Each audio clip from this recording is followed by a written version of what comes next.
Hi, this is Zach here with the US Chartbreakers here at Zach's Traders Cafe for Thursday, the 8th of February.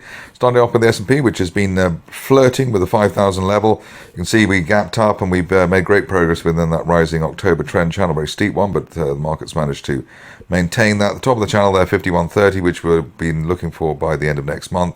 Support, I suppose, at the moment, 49.20.30, which was resistance on the way up, but really the main message here is we want to stay above the floor of that rising trend channel at 4,900 to get up to 51.30.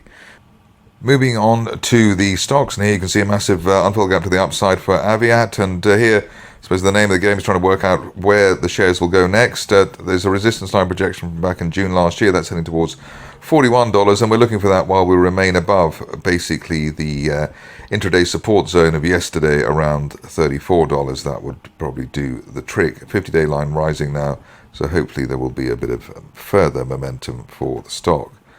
Next up is stock which is Beamr Imaging, and here a nice rebound and breaking that neckline resistance. Really, that's post-August resistance around the $2.30 area.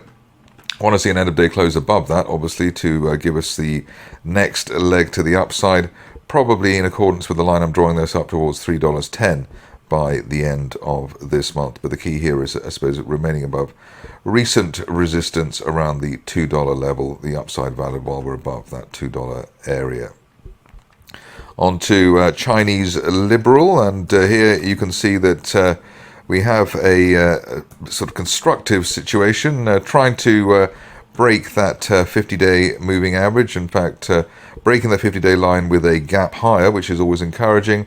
Got a resistance line, sort of maybe the final block on progress around the $3.20 area. So above $3.20, looking for a retest of December resistance towards $4.80 by the end of next month. The good news there is that the 50-day line is starting to rise, so that does indicate decent momentum. We looked at the following stock just a couple of days ago, and Fitell is back again. Nice little breakout there. The share's actually hitting that resistance line, which we were looking for, so around $3.60. Above that, looking for the shares to fill the gap up to $4.40 by the end of this month. Ideally, we stay on the right side of $3, which has been resistance ahead of the breakout for that situation. Moving along to Glatfelter, and here massive unfilled gap to the upside. That suggests that we're going to head up towards a resistance line that I'm destroying at the moment, so $3.20, and the upside value there while we hold above the old December resistance at $2.20, so above $2.20, looking for $3.20 on Glatfelter. Another new name coming up, and here you can see that Jasper Therapeutics is reaching for the stars. Nice U-shaped turnaround there, breaking through resistance there for around $14.50. Above that, we're looking for the shares to hit a resistance line projection, which I'm just drawing at the moment, as high as $22 by the end of next month, and that's progress, or that would be progress, within a rising trend channel from back in September. The next stock is one we looked at a while back, probably in the summer. Microcloud hologram sort of burst into life.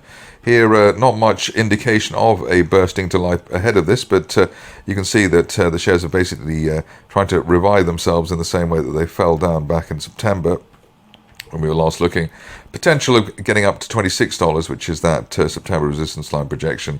Ideally, we stay above that old November peak, $12.20 or $12.30 rather, in the meantime, but maybe want to see how that situation settles down.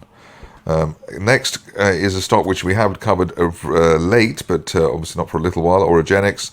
And here the rug pulled, obviously, and the shares returning to their support area, the sort of support line projection from the early part of last year.